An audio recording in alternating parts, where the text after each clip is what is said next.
Creating beyond calculation, beyond politics, and beyond the big two. Welcome, Silverliners, to the wonderful world of Wednesday Wham. I'm joined tonight by my co-host, one of the wizards of wordplay, Scott Wakefield, the other wizard of wordplay, Rory Boyle, the paragon of pencils himself, Rob Davis, the Empress of the Inks, Barbara J. Kelberg, and of course, our special guest tonight, as you're well aware, Star Wars, Star Trek writer extraordinaire and comic book historian, I should add, John Jackson Miller. Let's give John a hand for joining us tonight. Thanks, JJ, for being here. We welcome you to the Motley crew. It's been a long time. It's been a great, too long, and can't wait to get started. 72 hours since I saw Barb. But, yes. It's been a while. Yeah, that was a lucky break, wasn't it? They put us right next to each other at the convention, and we're in the middle of greetings. It's like, wait a minute, I have a podcast with you Wednesday.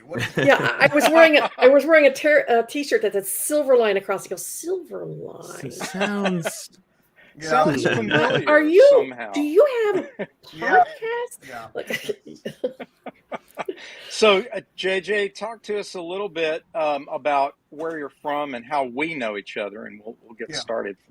Well, where I'm from physically is Memphis. I grew up, my childhood home was a few blocks from Graceland, and in fact, where I saw the Star Wars movie was the same theater that Elvis used to close down at night to watch movies, and supposedly he saw it there. True story. It was on Elvis Presley Boulevard. It's no longer there anymore. The boulevard is, but the theater isn't. I from Memphis originally, got into the convention scene in Memphis, started going to, the local conventions there, Mid-South Con, 1985, I think was my first one. Subscribed to Comics Buyer's Guide around the same time. Got to know a lot about the business through Don and Maggie Thompson's writings. Edited my high school newspaper, edited my college campus newspaper at the University of Tennessee. And after a left turn into I got a master's degree at LSU in Soviet Studies. And nice. Soviet, you didn't mention that. The only reason I didn't get a doctorate is because the Soviet Union collapsed on my dissertation. Nice. Darn it! I scared them off. I heard all the Elvis stories on Sunday. I did not hear the Soviet Union's stories. I apologize to the many people who've heard me tell that that joke before, but it's true. Как твой русский? So I ended up going back into journalism. Edited back in Memphis a line of trade magazines for the lumber industry, which is exactly as exciting as you might think it would be. Sure. Right. Yeah, stunning stuff. Then I found out that Krause Publications, which was doing Comics Buyer's Guide, had a magazine for the comics business called Comics Retailer for the trade side of things. And they were looking for an editor, and I flew up there in desperation for an interview, and we hit it off well. And I left Tennessee permanently in 1993, just in time for the snow to start in Wisconsin, and I have been here ever since. Worked with Don and Maggie, and Maggie really for most of that time after Don passed. Over the next decade or so, tracking what really was the collapse of the comics industry through the early or at the mid part of the 1990s, through the second half of that decade. I joke that the comics industry peaked just a few months before I got there. So, Soviet Union or comics, I was going to study collapse in motion. But right around the time that the market started turning around again for single issue comics, that is around the time also that we sold the company. The employees owned Krause, so we sold the company to a big private equity firm, which works out about as well as you think it works out. But that gave me a few years there where I was able to moonlight writing comics while I still had a day job. And My first gig was at Marvel. That was writing a comic series called Crimson Dynamo, which made use of the whole Russian thing. And so I didn't waste anything there. Crimson Dynamo got me Iron Man. Iron Man got me Star Wars comics at Dark Horse. Star Wars comics got me Star Wars short stories, Star Wars novels, Star Wars games. And basically it opened every other door, because once your passport is stamped with Star Wars, then Star Trek, Simpsons, Conan, Halo, Mass Effect, those are just some of the other licenses that I've worked on. I've even done tie-in comics. I did 2 original graphic novels for both Dumbo and The Lion King, the same year that I had work coming out from Star Wars, Star Trek, and Battlestar Galactica. So at least those 3, that was 2018. That was kind of the geek trifecta for me. For 12-year-old me, anyway. But what I have been doing in the meantime, and I can get to the work that I have coming out here at the end, I think. Sure. But what I was doing is, as I mentioned, I showed up right as things started going down the proverbial tubes in the comics industry in the 90s. And we had the first major, not the first, that's not true. We had a major disruption within the direct market of comics, the comic shop market. The direct market, for anybody who doesn't know, is the idea that comic shops buy their comics directly from the publishers, and they keep what they buy. They're not returnable. This was a system that was set up in the 1970s. It saved the comics industry. It created the boom that we had in the 1980s for comic shops. But what had happened is, in the early 1990s, the market overheated, and it was not for the reason that most people say, which is comic book speculation. Speculation was a symptom of it, or rather it was something that was sort of supercharged by it. But really and truly, what happened in the comics market in the early part of the 1990s was a real estate bubble, of a sense, because you had 12 different comics distributors, and they were pumping free comics, basically, more or less, at anybody who wanted to open a comic shop. They were pumping, credit on easy terms. You didn't have to have any, background in anything.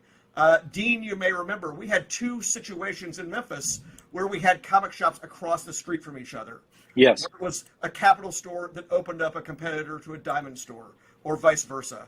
And there were people who had no storefronts. In Memphis, again, there was a comic shop in a psychiatric office, in a medical building, again. What does that say? Well, there you go. I don't know, but it was one of those medical buildings on Poplar Avenue. That's where I got Spider-Man #1. In fact, the Todd McFarlane book. Very nice. It was not a store, and many of the people that had accounts with these distributors, they were selling out of the back of their cars. Some of them at flea markets. We had something like 11,000 accounts ordering comics, which was not anywhere close to the number of stores, and that number was nowhere close to the number of viable stores. And so what happens is, this starts collapsing after Superman comes back to life in 1993. And at the same time, Marvel is run by a guy, Marvel is owned by a big businessman who is, trying to make it into a mini Disney. And one of the things that Marvel did is they bought their own distributor. That caused what we call the distributor wars. And this was a disruption where Marvel took all of their distribution back, just did it through one distributor called Heroes World, which was a minor player previously. It was a regional distributor. It was by no means set up to run distribution for everybody. And what happens is basically everybody but Diamond goes out of business. And so by the time Marvel comes crawling back in 1997 to the rest of the distribution market, everybody else is gone, and we're left with one distributor. But what came from that with regard to me is that, so there's this period in 95, 96 where nobody knows what's selling. Diamond is doing its sales charts, but there's no Marvel. Marvel isn't doing any sales charts at all. I brokered a deal where I had data coming from Heroes World, and I was able to put it together with data that I had coming from Diamond, and I started in 1996 these joint sales charts that were running in Comics Retailer magazine. And then when Marvel went away, they just continued. And then when we got to the period where I'm no longer at the day job, the very first thing I did when I quit is I launched Comichron.com, Comichron.com, where for the next several years, until recently, until now, the last 15 years, I've been doing these monthly sales reports that are public, based on the Diamond information. And then there's other information that's on the site because, and we can get into this much later, but there are several other streams of data about what comics sell and what they have been selling. I've got information going all the way back to the 1930s. Only a fraction of it is on Comichron. There's just a whole lot of it. And I've been slowly getting to where I'm about to get a lot of that, lost data, or not lost data, but data that we thought was lost on the internet. So I've been doing that, and the other thing that I've been doing, and I'm sure this is going to come up here, is these annual reports we're talking about, the sales for the business. What happened is that 10 years ago, Milton Greep, who is the co-founder of Capital City Distribution, he approached me about, you're doing your sales report for the end of the year. I'm doing my sales report on digital comic sales and sales in the book channel. Let's join forces for an annual report. And so we started doing that. Our first one was in 2013. And so pretty much every July, we've had this big report where it's, we bring in all the various different kinds of information that we have, and then we try to say something about it. And, yeah,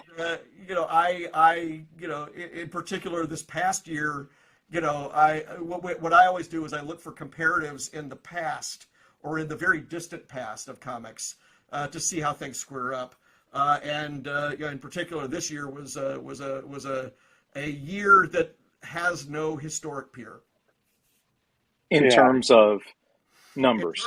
In terms of the number of dollars that people paid for comics content in North America, adjusted for inflation. We have never had a year where this much money.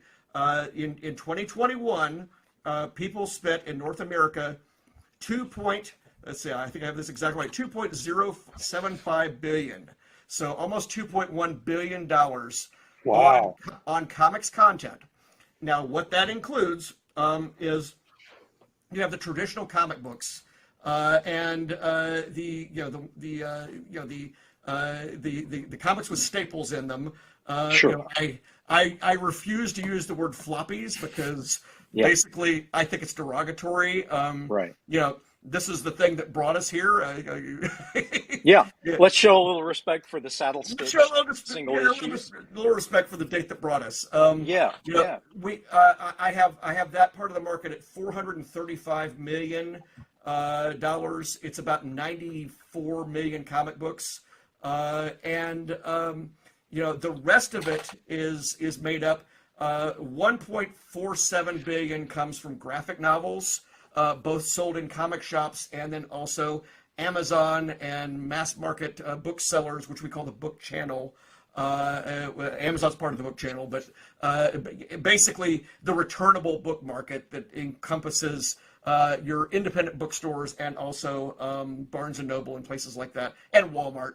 Do you think the pandemic had anything to do with that? Oh, the pandemic caused graphic novels to explode, and there were a couple of reasons for that.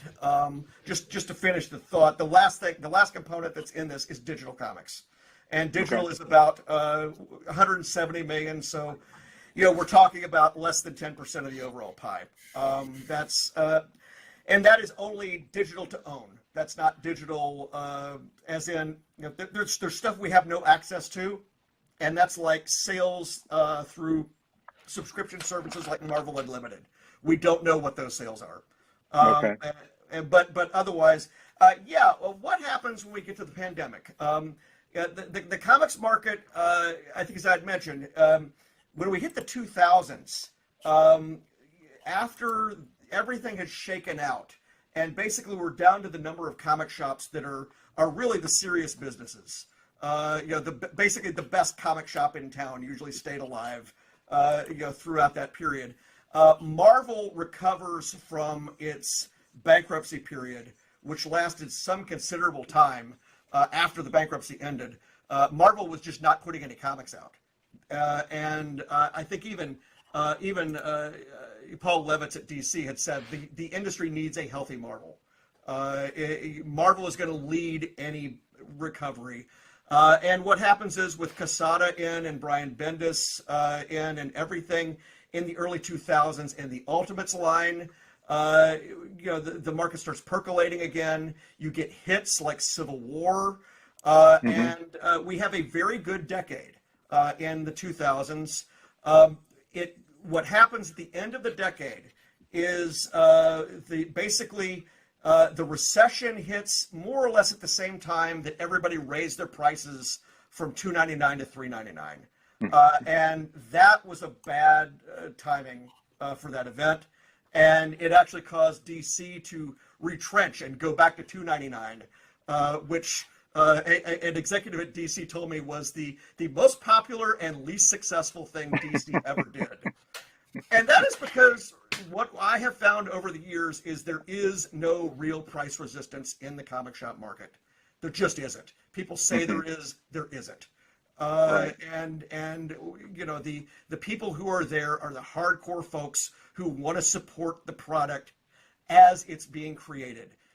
Basically, the comic book is like the original Kickstarter. It is. You're getting to fund the project as it's being produced, so that you'll be the first to see it when the graphic novel comes out, or when the movie comes out. You'll say, "Oh, I saw that while it was being produced. I was helping to fund the creation of this while it was being produced." So we have a lull there at around 2010. Things start popping again with DC, the New 52, in 2011. And then it's off to the races. And we have 5 extremely strong years running up to basically the middle of 2016 when DC has to reboot again with Rebirth. And by that point, the market is what I would say overheated again. We had 1 month where there were 10 million comics sold. That was a record for at least the previous 15 years. And what happens is, we get 2017, which among the many crashes and booms that we've had, it doesn't even qualify as a crash. But it was just a lousy kind of a winter and summer that we had in 2017. I would say the market dropped by about 10% in size. That's the comic shop market. Which is not the number of stores that went out. The number of stores that went out is vastly overreported, and it's simply because there's no real place that keeps track of that information. And when people would report that the number of stores that went out, they would include a lot of things or a lot of places that didn't actually have diamond accounts. They would include a lot of places that didn't sell comics as their whole thing, or that we would not consider to be a comic shop. But also the other thing is, you would see articles where people would tell you how many comic shops went out of business. Nobody would say how many comic shops opened. And the thing is, we could see how many shops open by looking at the Diamond information, by looking at the numbers coming in, because the number one arbiter of the number of comics sold is the number of shops there are. So, very clearly, you don't have this massive wipeout if there isn't also a massive wipeout in the number of comics purchased. There wasn't. And so we have a recovery that begins at the end of 2018, or at the beginning of 2018. Things are improving modestly through 2019. The beginning of 2020 was actually pretty good. It was a strong opening quarter to the year. And then the pandemic. And what happens is that Transcontinental, which is Diamond's printer, not Diamond's printer, but DC's printer, announced they're in Canada. They announce they can't continue, and so they suspend sales or suspend shipping new product.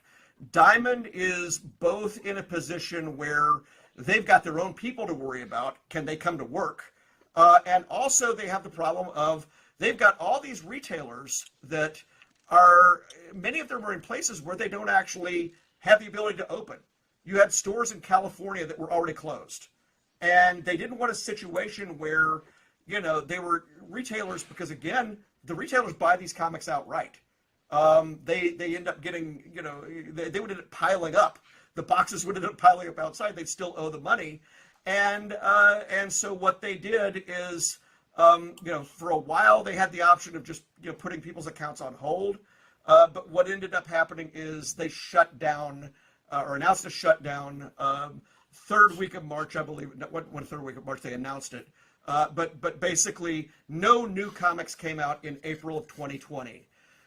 And then, of all people, DC, which it was their printer that couldn't, put out the new material.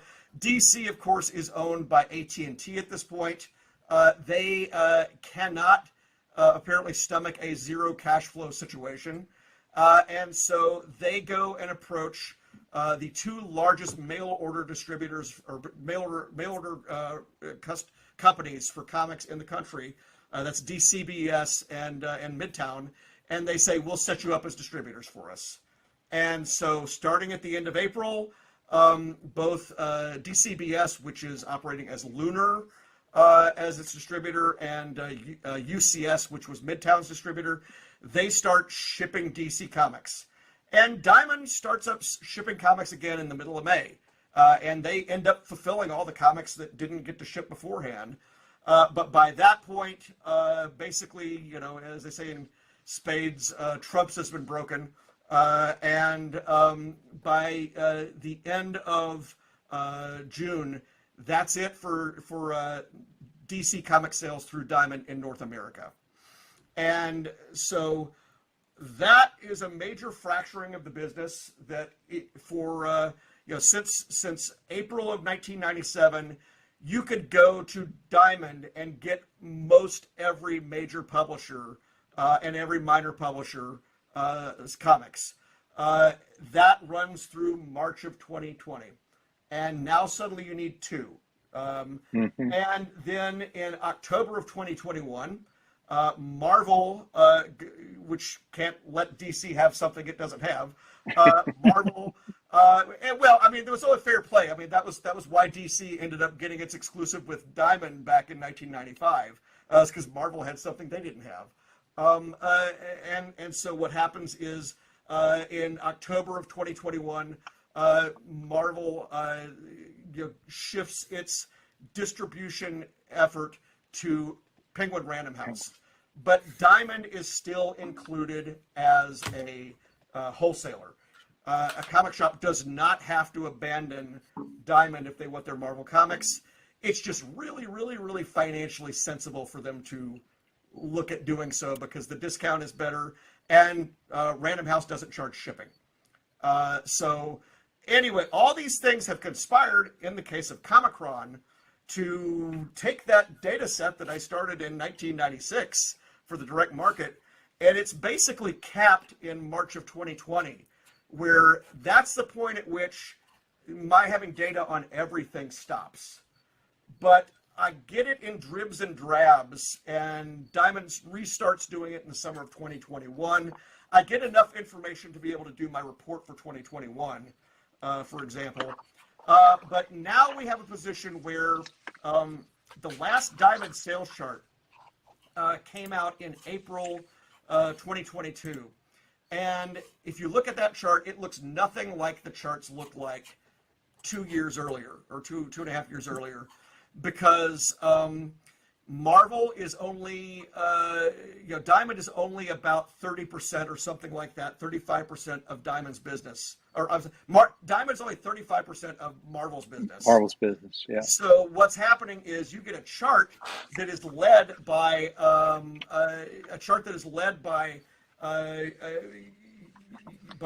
Image, by Boom, by Dynamite, by these other publishers, and then the Marvel books are way down here. And for a while, what I was doing, just the same way that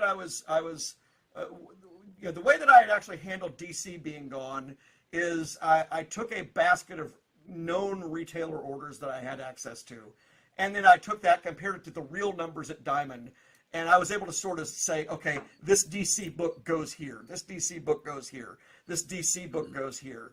And it was a lot of work, but I did that for about a year. Yeah, a lot of analytics. I did that about a year.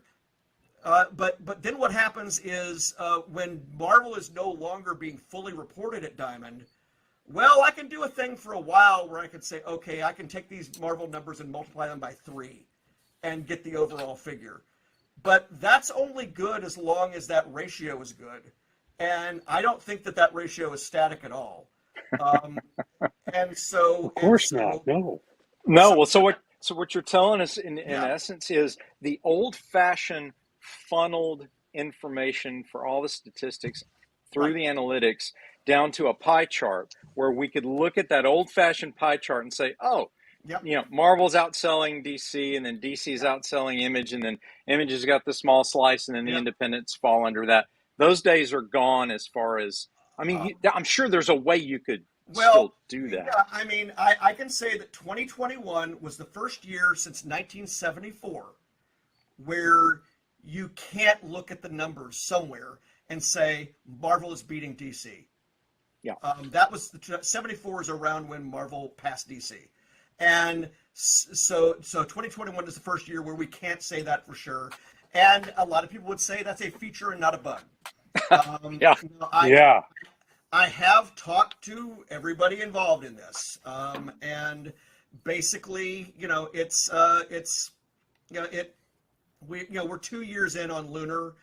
Lunar has yet to release a single, even an anodyne little chart of here's our best-selling DC comics for the month. They haven't done any of that. Okay. And I do not expect they're going to do anything without DC's direction. And the bad thing about this is who was using these numbers. These numbers were used.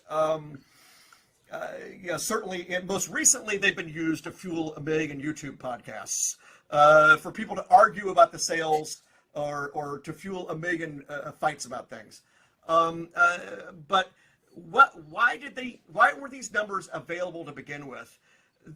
Milton Greep made them available because he wanted comic shops to be able to say, hey, look, I'm selling 100 copies of Amazing Spider-Man. For every 100 copies of Amazing Spider-Man, I'm selling 5 copies of this title by Jeff Smith called Bone, or a Silverline title, or some other title.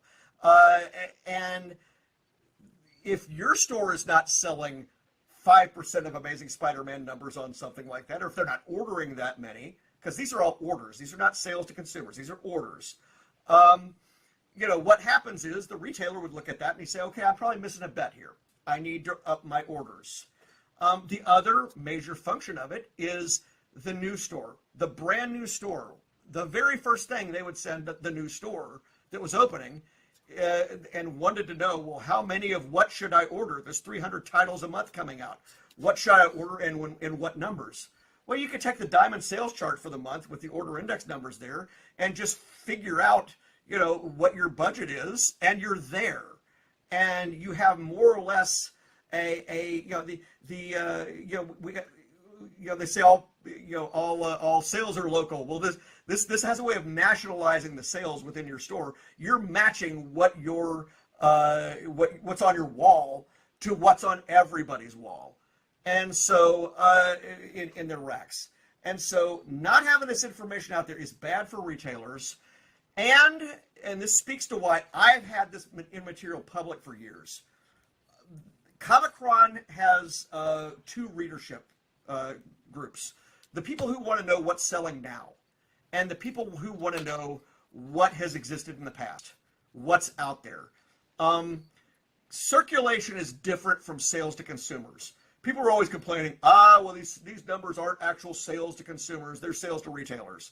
Well, sales to retailers in comics is sold. That's it. The books are not coming back. Those books are in circulation. All I care about is the number of copies in circulation, because what that means is when somebody comes up to me and asks, well, how many copies of Walking Dead 1 were there? Well, I've got a real number. And the person who wants to know how many copies of Walking Dead 1 are in circulation, that person does not care whether when that book came out, all the issues sat on the shelf unsold or in the back room. They don't care whether they sold or not. Amazing Fantasy 15, there is no data, really to specifically say, these copies, went here, these copies went there. There is, which I can get into later, but in a sense. But what matters after this year, is to this older stuff is what was in circulation. How many copies were out there to begin with? Because, again, to go back to the early 90s, speculation was rampant. It was an accelerant to the problems that we had. It made the fire grow hotter and grow faster and go wilder.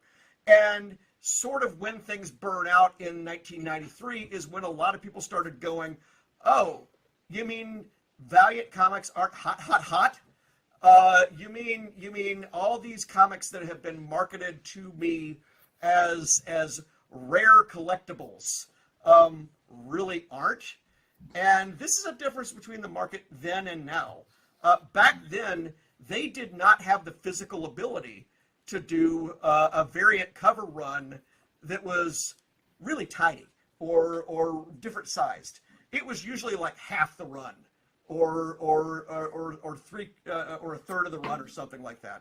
So that's how we get books like X-Men Volume 1 or X-Men Volume 2 Number 1, which is the best-selling comic book in American publishing history. 8.127 million copies sold. It is by the number of copies in circulation alone, it is the least valuable comic book of all time because it is not rare. I found that I had 25 copies. I only ever bought 3. And I'm looking at it, and it's like 25 copies. Where did they come from? Because every little collection that I would get would have these things. It was like watching gangrene spread. I mean, Yeah. they would just grow up in the bins. So anyway, these are all long answers to your questions, but that's one reason that Comichron and sites like it, having this data out there, is valuable. There are other collecting fields. Again, I work for Krause Publications, which at the time it was the world's largest publisher of collector magazines. So we did coins and records and other things. I know Barb visited the facility a few times and saw some of the wild and crazy stuff. We the publisher of the owner of the company actually was collecting military vehicles because he had a military vehicle magazine. Oh, that's cool. That's super cool. Yeah, he stored them in a climate-controlled facility that he built specifically for all these huge vehicles. He's crazy. Amazing. Man. Well, see, for all these other fields, though, a lot of them have rules about you have to be able to publicize the number of things that exist. The coin collector magazines, it is federal law that you must know how many coins exist. That is public information. To a degree, sports cards, tried to implement this. We're going to publicize our print runs. And in comics, we always had the security, really starting in the 90s, of you can go and look up and see how many copies there are. Not anymore. Not anymore. Well, in terms of from the creator's point of view and the aspiring creators, which we like to tailor a lot of our content to people who want to break into the business, people who are new fans, people who are discovering content that's beyond the traditional Marvel, DC, and Image milieu, right? The marketplace. Right. And we look at that and we say, okay, after listening to what you've presented to us, number one, print is not dead, nowhere near dead, and is not going to be dead anytime soon. Number two, this is probably one of the most grand opportunities for creators to enter the business and provide quality content, simply because, if for no other reason, than the fragmentation of distribution systems, the wider market, the talent pool being expanded to the point that it is in these days. Now's probably one of the best times to create comics and to sell comics. And that's one reason all of us, we always say we're so glad to be with Silverline, because now is a great time to be creating new content and marketing the content. But not only that, it's a wide open field. And I think a lot of the fragmentation, the plus side of what you spoke about, is that expectations and conventional content of, well, my creation needs to be similar to such and such at DC, or such and such at Marvel, or such and such at Image. All of these archetypes and templates are sort of out the window to the young readership, because unlike the way we grew up, where there was really just Marvel, DC, right? Now it just feels like the field is wide open creatively. Is that fair to say from your point of view also, JJ? I always used to tell publishers or aspiring publishers who would call me when they would tell me about their comic book, and they would say, it's like nothing that exists. I would always say that's the worst thing you can say to a retailer, because you just to a retailer, right? Yeah, because you've just told the retailer that they don't have a customer for that book. Right, there's no base for it. Yeah. Or there's no ready customer. It does not cheapen your work or Neil Gaiman's to say this book is like Sandman except set in the future or something like that. Right. That's just marketing 101. But okay, what happens in Diamond when Diamond was basically the 100% distributor for just about everything? Diamond had to play the role of gatekeeper in the mid 1990s and afterward, and to a degree that was an actual positive, helpful thing. Both a gatekeeper for, if you want to become a news store, you've got to really prove that you've got a plan. You've got to really prove that you've got the money to actually do things.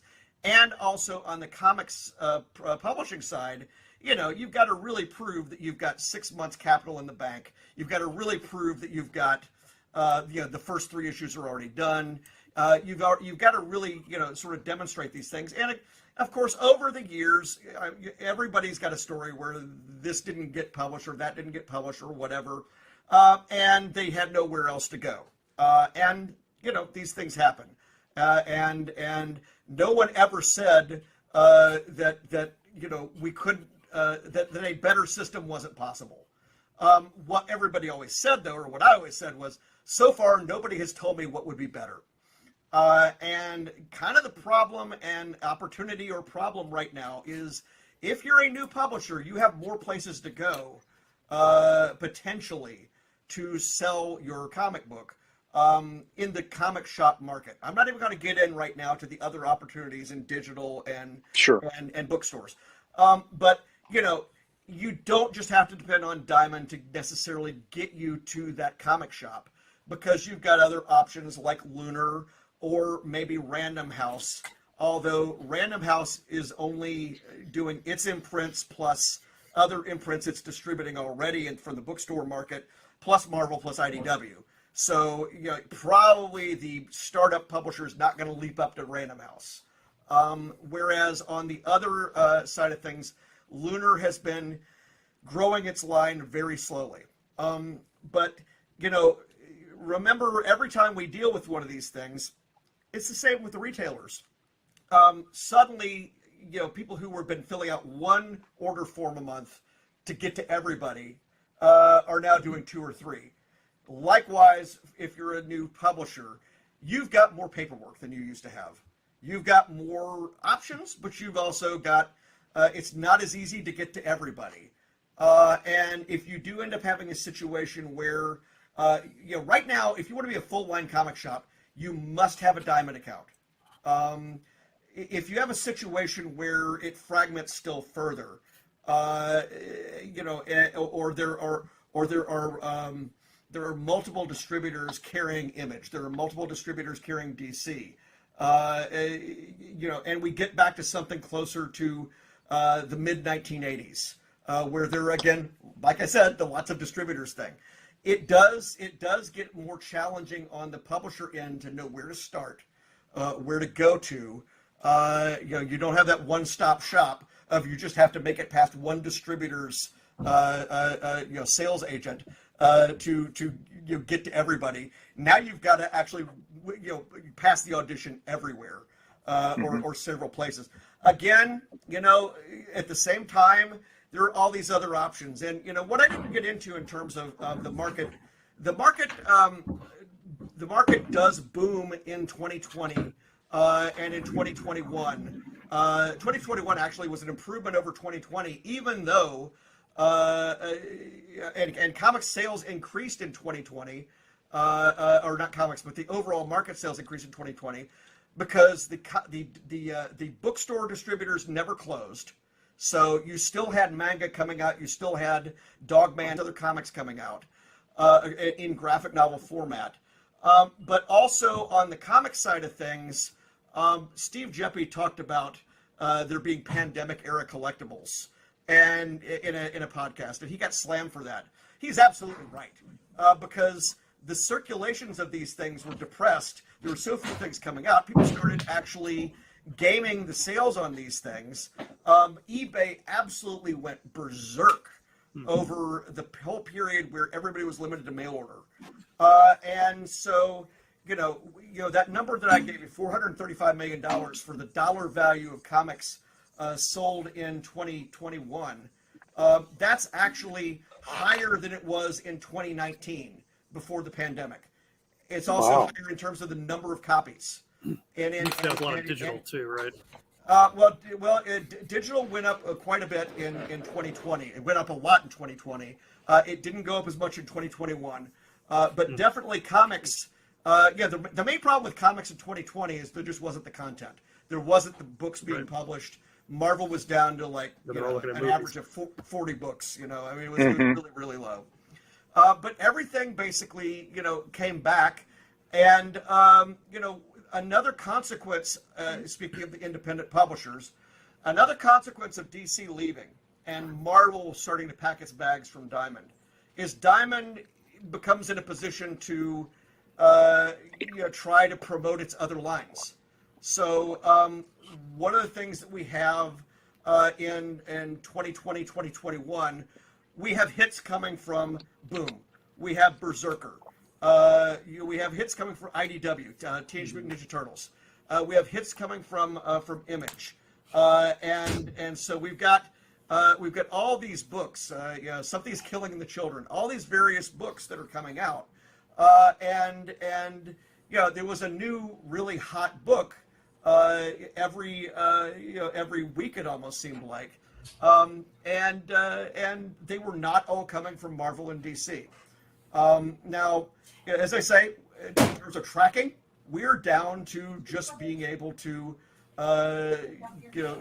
right now, literally today, the last thing I posted on Comichron was the reorder charts from Diamond from last week, which say, and the advanced reorder charts, which say, for example, that the #1 reordered comic book last week from Diamond was the series that Charles Soule has done called 8 Billion Genies.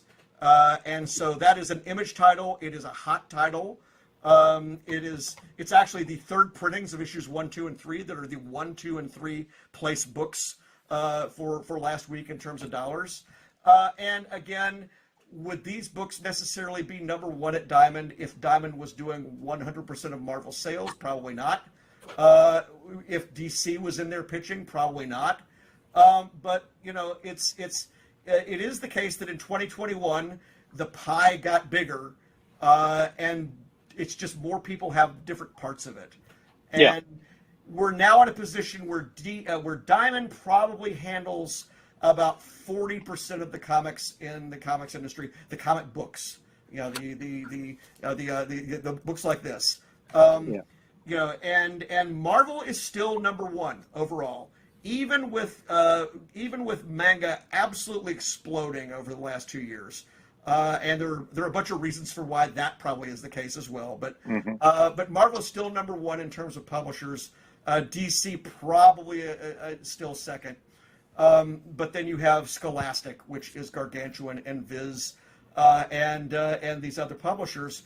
And it's not as easy to say as it once was. Hey, look, it's Marvel, then DC, then Image, then Dark Horse, then can't really do that anymore. It's a much broader overall market. And, you know, people are always saying, well, you shouldn't count this. You shouldn't count manga. You shouldn't count that. Well, we're only ever counting the manga that are published in the United States, or in North America, rather. So, you know, Viz is a San Francisco company. It is employing people in San Francisco. It is a producer in North America. So, you know, what we're not counting is imports. We're not counting the imported material. And we're only counting the stuff that is sold in North America, even if Marvel produced it and shipped it overseas. I mean, we don't count what Marvel sells to England. And we also don't count merchandise. We don't count anything else in terms of T-shirts or licensing or anything like that. Right. And by the same token, for example, we have you know, there's a corner of the report that is dedicated to what we call other channels. And when we started this, the biggest of the other channels was Newsstand. You know, your Barnes & Noble rack of books, the checkout rack of Archie digests. That's all mostly gone now. And so most of what's in other channels is, well, I classify it as mail order, but that includes crowdfunded. Most crowdfunded books are technically mail order books, which are technically in the same, as far as I'm concerned, as a distribution mechanism. There's no difference between you paying for a GoFundMe for a comic book and getting a comic book in the mail, and you buying a subscription to a DC or Marvel comic book, or you buying from a publisher's online bookstore. Those are sales by mail. That is the channel you're buying through. Right. And so that's a small but sizable part of the market. We track it. One thing we do not track, though, is you know, people will announce how much money was made on Kickstarter or how much money was made on whatever the platform is. And we went in and looked and saw how much of that money was actually going to the book, actually going to the comic book. Quite a lot is going to other things like you know, prints or T-shirts or the mugs or whatever. Swag. Yeah, I mean, and in some cases, if it's a YouTube producer, or a YouTuber that's producing the comic book, in a sense, it almost kind of feels like you know, PBS having a pledge drive. Sure. You know, I get that. Oh no, lines are open. Yeah, all lines are open. Right, all the lines are open. So it's like the money is actually usually, you know, that's coming in. There's X number of dollars for that, but the actual number of dollars that are going toward the book that the publisher is doing is this amount over here. We just don't count the tote bag. We don't count the other stuff that is in there. So I understand. I want you to speak a little bit about content trends, because again, with the old dynamic, you know, superhero comics definitely were the dominant trend. Has that changed? If so, what is the dominant content? Is there one? Is it so fragmented now in terms of content that there is no dominant content trend? And if there isn't, Give us an idea, like the top five Well, genres, I should say. right. We deliberately don't deal in genre Okay. in the annual report, and Okay. I also deliberately don't deal in genre in just my issue specific tracking. When you say deal in genre, what do you mean? Well, I don't. People will say, is it superhero comics or is it something else? And that requires somebody to go in and actually do the coding of the content and say, well, what makes a superhero comic? People would say, well, what about? Have you counted comics that are led by female characters versus male characters? Okay. Well, how do we count X-Men when Storm is in charge? Yeah. Okay. But what about just from your experience, just seeing the titles? What are you seeing? In the comic book format, in the 32-page format, superheroes are still the leading category. But there are other fantasy, horror, young adult, science fiction. These are other categories that they've always been there, but they've gotten more breathing room here lately, because it's not necessarily the case that a lot of these companies that have come on in the last 2, 3, 4, 5 years are chasing the superhero dollar. They're more likely to be chasing something that can be licensed by Netflix. And so you're not looking at a lot of things with capes necessarily at that point. But then, once you go outside the comics market and you get into the book channel, then we're starting to get these kids comics, like Dogman being the most famous. Just a wide range of topics, and again, manga, once again, wide-ranging topics within manga. Manga itself is manga's a style, really, more than a genre itself. Do you see a direct correlation, just again in general? You don't have to have the analytics to back it up, but in terms of if a movie comes out, obviously Iron Man made a huge impression and changed the way, people who didn't know who Wolverine was, people who didn't know who Tony Stark was 5 years before, all of a sudden they were they buying the comic books, or were they just going to the movies? Is there a direct spike in correlation to that, just in the general sense that you've seen? I did a study almost 20 years ago now, where I looked at the question of, does a superhero movie or a comic book movie help the comic book? And what I found back then, and it still more or less holds, is there's like a several part test. One is it actually identifiable as a comic book?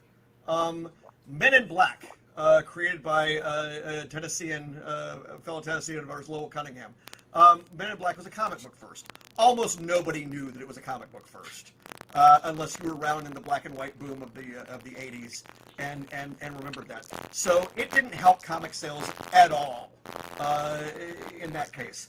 Then it's a question of how ubiquitous is the material outside the comic shop market.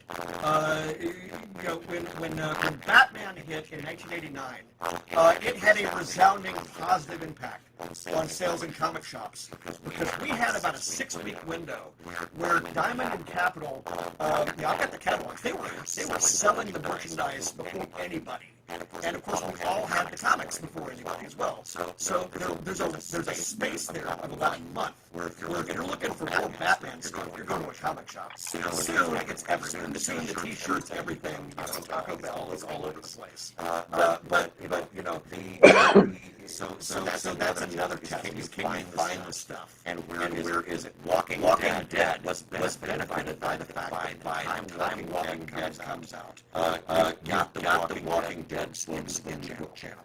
You've got the graphic novels in the book channel for you to buy, and so they have in Barnes and that sort of thing. Another thing that impacts is in the comic shop market. There actually cash in this to take advantage of this thing and draw the line in people's minds from this show is on. Do buy my stuff.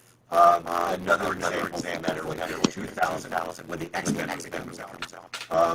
The X-Men movie does gangbusters business. But I remember touring around local shops here in Wisconsin at the time, and they were only carrying like one shelf copy of X-Men, of every title, because they had just gone through 7 years of nuclear wasteland. And they didn't have the money in the shops to take advantage of things. In 2002, however, when Spider-Man comes out, what do we have by then? We've had about a year and a half of strong Marvel sales. We've got Joe Field, who in my magazine, Comics Retailer, introduced the idea of Free Comic Book Day and got that put through. The very first Free Comic Book Day was the weekend that Spider-Man came out. And retailers had some money to go take the advertisement in the newspaper back when there were newspapers, saying, hey, when you go to the Spider-Man movie, come here afterward. When you or they have the slide in front of the movie they had some money to be able to spend on it. So there are all these various things that you kind of look at each one of these things and go, okay, this is going to help us. This is not. This is going to help us. This is not. Watchmen, the movie sold books like crazy because we could draw a direct line to what the original product was. We had something to point people to. Here's where you start. This is what's the problem with Thor? The problem with Thor is which Thor story do you start with? Watchmen. Yeah. Here it is. Frog Thor, obviously. Yeah, Sandman. Frog Thor. Yeah. Very good. Yeah. Sandman. So easy to say. Here's where to start for Sandman, and here's the books, and here's where to find them, and The Boys. That's another example. There are these series that there's a specific source material, item that you can go to, and we actually, are able to get some comic sales out of that. There was a Thanos trade paperback that just boomed for Marvel during the whole Endgame thing, and again, it was because it was really easy to draw that line. I've got a question about that too. Did that increase sales of Infinity Gauntlet, the classic? Yes. The Infinity Gauntlet book is the one I'm talking about. I figured it was. They sold, I think it was 45,000 copies, something like that, in the comic shop market alone. Wow. And for a graphic novel, that's huge. So what about direct adaptations, JJ? Like, back in the day, they would time out a direct adaptation of an upcoming superhero movie, right? Okay. And you always got the impression they never really worked out that great for whatever reason. Well, now you're heading into what I do for a living, which is, again, I write the novels and comics for Star Wars, Star Trek, various other franchises, Indiana Jones, a number of things, and basically, in the 1960s and 70s, 1950s, there's a lot of movie adaptations in comics format, the movie classics, and back then you had no other way to experience the movie other than wait for it to maybe come on the late movie or something like that, if it did at all. There was nothing you could do to enjoy that. You get to the 1970s, and there are some titles which have spun off of franchises like Planet of the Apes that are trying to get those people involved. Star Wars, when Star Wars is released in comic book format, that's the first grown-up comic book I ever got. Got it in bags at Walgreens. I remember that. Yeah, actually Woolworths probably. Anyway, that book saved Marvel. That book saved the comics industry in the 1970s because it sold over 1 million copies for the first time in a decade, and it was just it was very important. And again, the problem with the adaptation is that comic book adaptation that came out. The Marvel Star Wars series launched in March of 1977, 10 weeks before the movie came out. The book for Star Wars, the hardcover, that came out in December of 1976. So that was George Lucas wanting to promote the notion that Star Wars was a real science fiction property. Mm-hmm. 1980, Empire Strikes Back comes out. I'm spoiling that movie for myself by reading the paperback that I get at 7-Eleven. It came out 4 weeks early. By Return of the Jedi, though, they've realized that spoiling the movie is a dollar and cents thing. And so, for example, when Marvel accidentally releases Marvel Super Special number 27 into the direct market, not realizing that, the direct market shops get their copies before supermarkets do. The news of Luke and Leia being related, a fact that was so secret that my editor on my Star Trek titles, who was Archie Goodwin's assistant, was not allowed to see those pages. 3 pages that were just not available for anybody to see. Margaret Clark was not able to see those. Well, suddenly every comic shop has this. Mark Hamill, who collects comics, finds the graphic novel, or finds the adaptation in his comic shop, calls Lucasfilm. Lucasfilm calls Marvel. Carol Kalish calls Peter David, who's working in Marvel's sales department at that time, dispatches him into the streets of New York City to buy up all the copies he can. But it's too late. Yeah.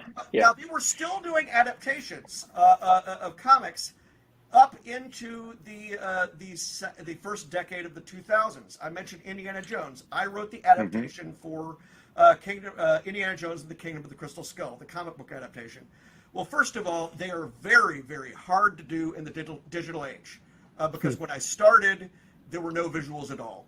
And by the time, if you look at that graphic novel, it was both comics and a graphic novel. If you look at that graphic novel, the closer you get to the end of the book, the more like the movie it looks, because we actually had the visuals to look at. But then, it gets dangerous to have the visuals. I mean, even then, I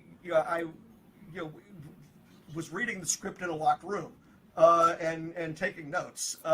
Well, now it's these things are so much more complicated, and really, I think the thing that ruined it for everybody is there was a Wolverine movie. I think Wolverine Origins or something like that. Yes. Somebody leaked their movie review. They saw the movie beforehand. They leaked a devastating review and killed the movie. And I think that was just it. So from then on, the adaptations of Star Wars have come out after the movie, and sometimes significantly after the movie, and to the point that they don't matter. And the point they don't matter. And that's what I meant when I said, people are like, what now? Now we're getting this adaptation. But again, the way to do it before, because in part, you didn't know what things were going to look like. Right. And you end up having to add extras. You have to add additional material or something like that. But it used to be this kind of a plum assignment, and of course they never really were. They were actually really, really hard. Hard to work on. Yeah, I can imagine. But now the fun part seems to be this notion of the expanded universe, which has really launched a lot of what you do in terms of both in Star Trek and Star Wars primarily. I mean, talk about you're one of the most prolific creators in the what they call the expanded universe. My question for you is, do they tell you ahead of time this is going to be canon, this is not going to be canon? I mean, do they mention that to you? Okay, Star Wars before September 1, 2014 is what's known as the expanded universe, and there was never any presumption that was canonical, because the presumption was always that George Lucas could wave his hand at any moment and say, I'm gonna overwrite this with something of my own. So we were more or less saying, yes, as far as we're concerned, we're going to keep this stuff in continuity with itself and in continuity with the movies. We're going to try. And then we do the same thing with Star Trek as well. We're not going to be, we're the tail and not the dog. We're not going to overwrite what's happening in the movies. We're going to mesh with ourselves and with it. But before September 1, 2014, there was no expectation that it would permanently count. Starting with the novel that I wrote called A New Dawn. That's the sequel to my Kenobi novel back there. Or not Oh, yeah. sequel, but it's the novel I wrote after it. I was 2/3 of the way through that novel, and they said, we need you to fly out to Lucasfilm and don't tell anybody about it. And I got out there, and the limo is there, and Timothy Zahn is in it, and we both go over to the Lucasfilm campus, where I immediately get him lost because I don't know which of the buildings it is that has the Yoda statue in front of it,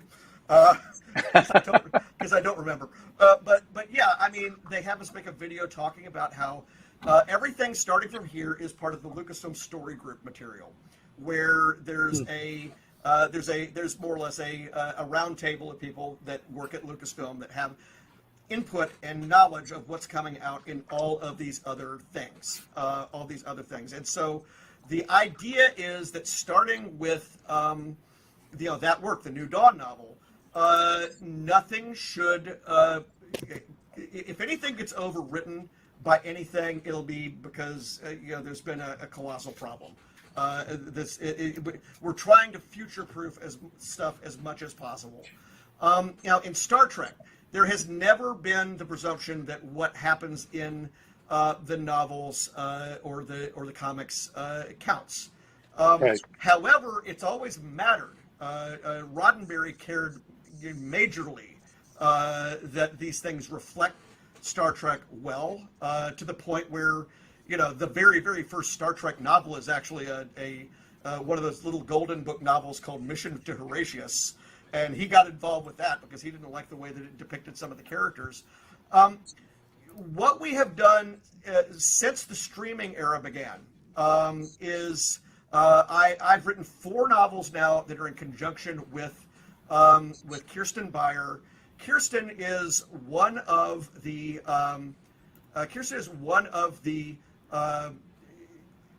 one of the original Star Trek, or one of our existing Star Trek novel writers. Kirsten writes the Voyager novels, and she got hired to be in the writer's room for Discovery.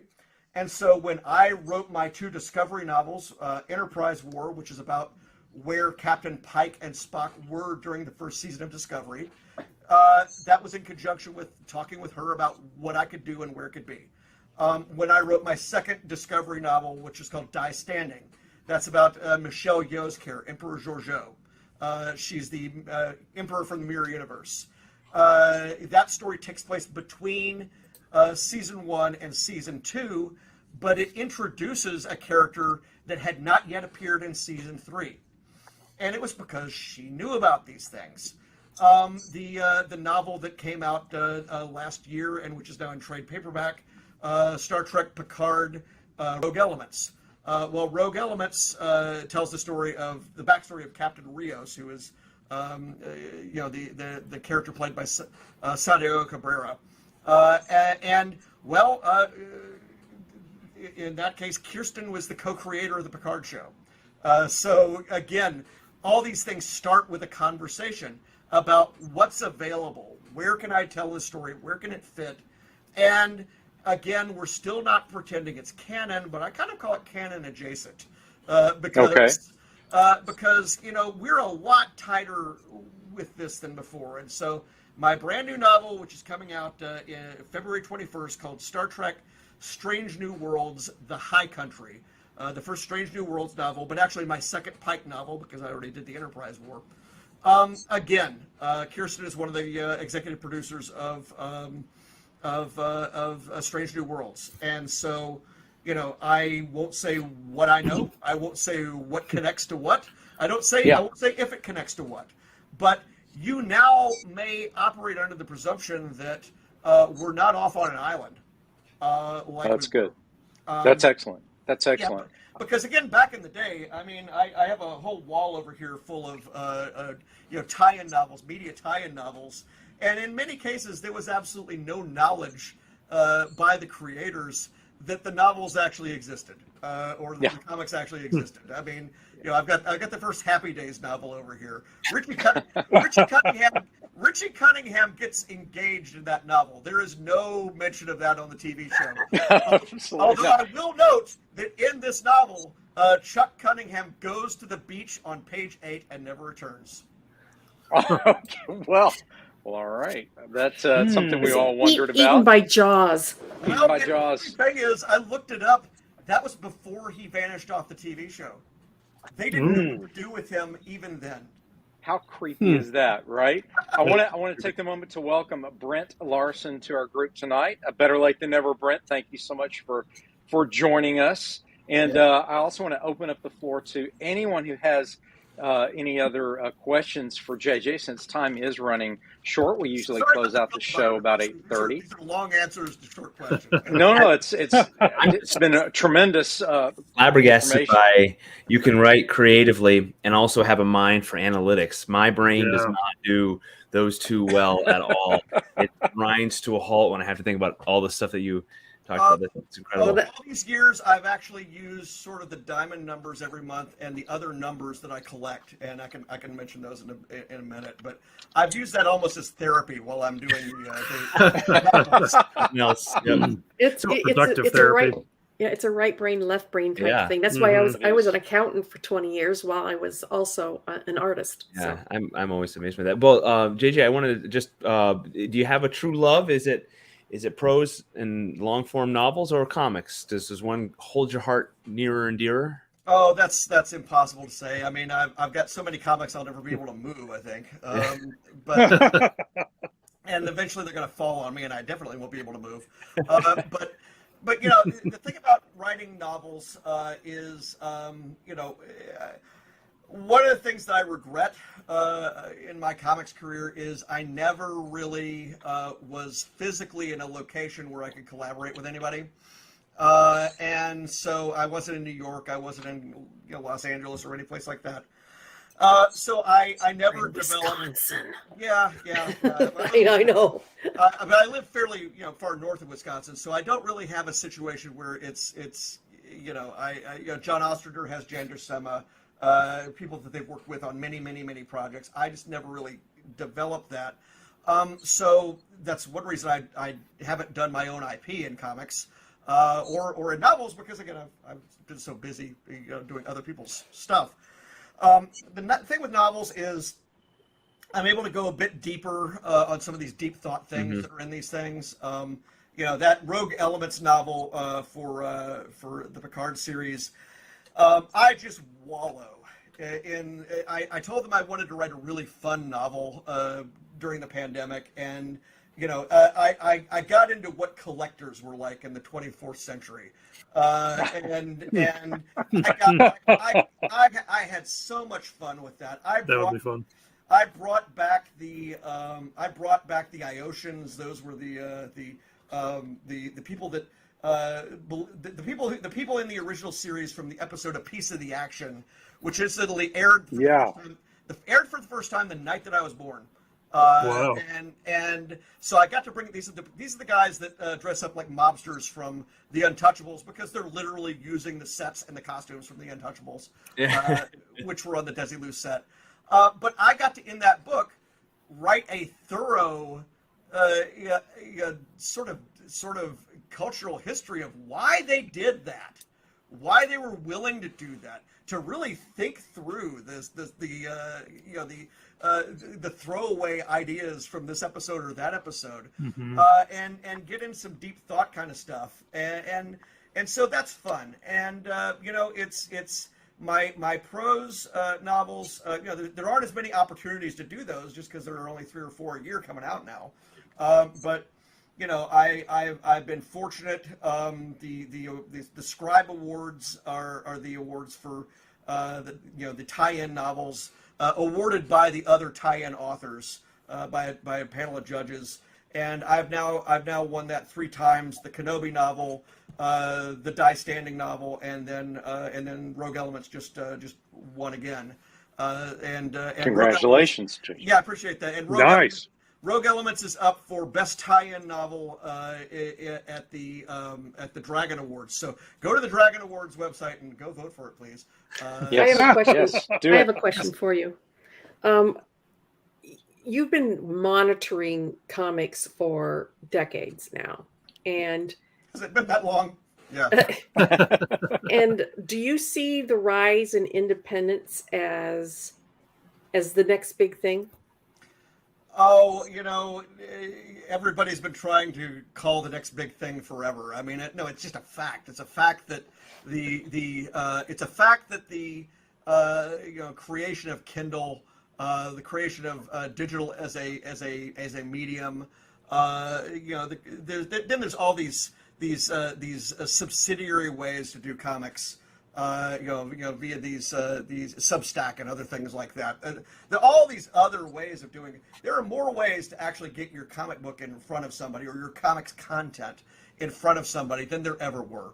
And so, I look at, growing up doing mini comics. Well, these days I wouldn't be doing a mini comic. I would have done a web comic, or I would have done something else like that. Wouldn't have done a fanzine. I would have done a blog, or I would have done this or that or the other thing. There's a lot more ways to get seen.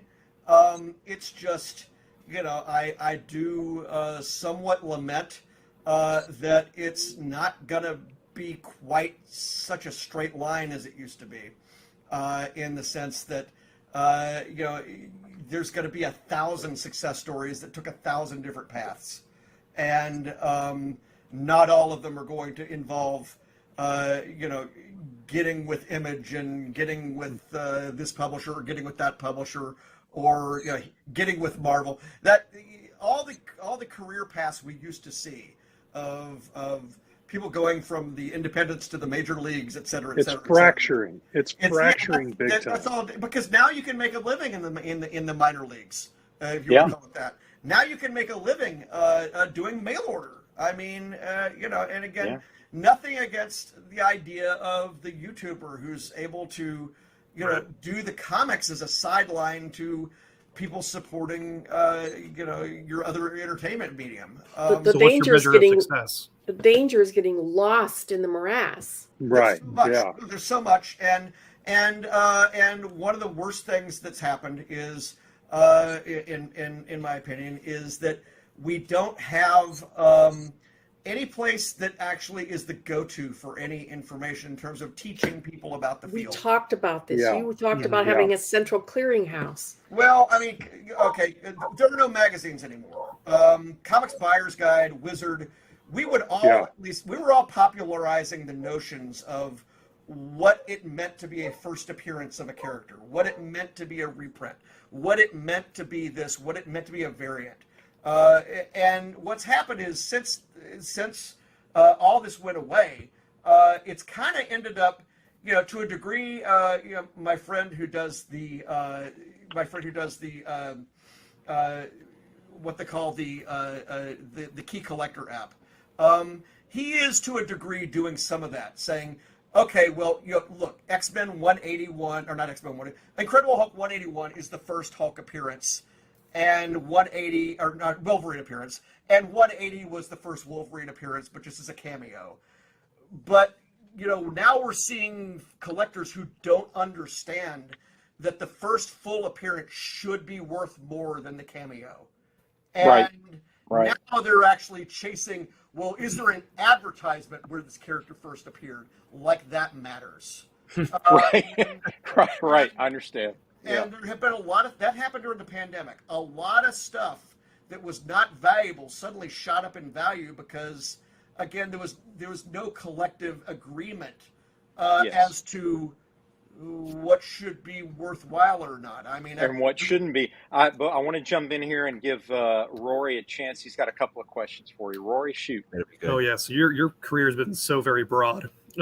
What's your measure of success? Is it getting the paycheck, or is it working on things you really love, or is it being able to be recognized at a con and having a line out the door? Or... Yeah, I obviously the goal for anybody is to continue doing what they're doing. The conventions, I love them at just about any size because I spend most of my, time in a room during the winter. Usually these last 4 novels have all been winter novels for me. And I don't get to get out and actually meet anybody. Where I know Dean from, Mid-South Con, that was basically my spring break every year for 20 years because it was the first show I would do after being underground for a long time. I like being able to talk about what I've done. I like doing podcasts. On my website, farawaypress.com, I've got behind-the-scenes notes on just about everything I've done, up till about 2018 or 2019 when I ran out of time because I was too busy writing the new stuff to write about the old stuff. So since you're so prolific, do you have a schedule when you write? How do you write? Like first thing in the morning? Is it 4-hour chunks of time? Is it? I told you I started, moonlighting, and I'm still moonlighting. I do my best work afternoons, evenings, and the only major change that happened is when the pandemic started. I bought another computer and moved it to another room. So I'm looking out on able to look outside, and also I'm in front of the big TV where I usually will put up a live stream for one of these. There's a lot of tourist towns that have live streams of their downtown, and so wow, Good background noise. yeah. So not really the noise; it's just the visual. So you're traveling without traveling. Yeah, so I what was it? Die Standing. I pretty much wrote in my mind. I wrote it in Jackson, Wyoming. Nice. Jackson Hole. Rogue Elements was written in one of these small towns in British Columbia, and the High Country was written entirely with the various live cams from Leavenworth, Washington, which is sort of a little German town, Awesome. German themed town. Like it. And I hope to actually physically get to these places someday. I'm a big fan of the Fireplace channel myself, with the instrumental Christmas music and like the Santa Claus arm throwing another log on the fire every now and again. Oh yeah, the Too cats bad and the dogs walking up. And... If there's something actually going on the screen, I can't actually do it. Yeah. Same. What about one quick last question for you, JJ? What about soundtracks? Do you ever just zone out to soundtracks as you write? Not at all. In fact, for my evenings, the evening work when I'm not in front of the that big screen in the office, there's a few different channels that have white noise and space. Nice. Spaceship sleeping quarters or whatever, and that's pretty much good for me to handle the noise in the house, and then you look up and you see space. Okay, there you go. It's been a comprehensive and definitely informative night. But before we say our good nights, I wanted to get you to just offer your advice to the young aspiring creator who wants to do what you do eventually. They want to work on franchises they love. What would you tell this young person who's out there? I'd really like to write a Star Trek novel. I'd really like to write a Star Wars. What would you tell this young person? Well, you got to write your own stuff because they will never ever publish your fan fiction. They can't even legally look at it. You've got to do your own thing. You get invited to do something. They tell you what they want you to write. Usually, there'll be some leeway, or in the case of my recent novels, it's 99% mine. But you've got to, these things are invitation only, and they find you because you've done something else first, and you want to own your own thing. You want to be able to do some other things. Just to touch real quick, I had mentioned at the beginning that the diamond thing, the new numbers are not all that I do on Comichron. I do the old numbers.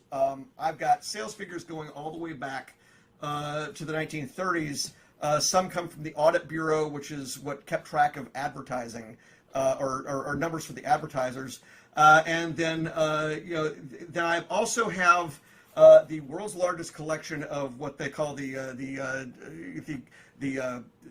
comic book circulation statements from the Postal Service. Those are the little things in the back of the comics that said how many comics they sold. They used to have to do that for the Postal Service because it was a law. Yeah. Mad Magazine is the only publication that still does it. And I've been collecting those for 25 years. And if I'm right, here's the unboxing. Here we go. I have 4,000 of these, and there's only one left. And There we go. It just came in today from my friends at mycomicshop.com. And it's not going to be a mint That edition. box looks familiar. Yeah. Oh, this should be fun. It's an issue This is of great. Little Dot from 1962.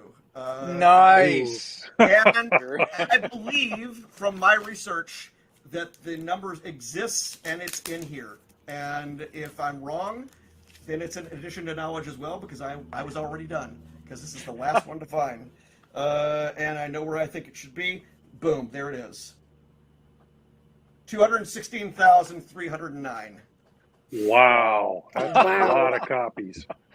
It's very That impressive. issue is shredded, and this is an issue which has never been bootlegged on the internet. This is also an issue which, because I've looked for 20 years, and this is an issue which has never been in stock anywhere that I've been able to find. And But you had it on your want list at mycomics.com, and there it is. mycomics.com, and it's in fair, and I had a lot of trade credit. So. Well, I guarantee you this show is sure to be bootlegged on the internet all over the place, because we've had a And tremendous we don't care. time, and we don't care. We appreciate Hang, your time. hang around We really after do. we Sure. Hang sign around off. after the closer, Sure. and We'll we still like be to here. close out our live show by saying things like, "Make mine, Make mine Silverline. Silverline." Hi, my name is Sergio Cariello, and make mine Silverline.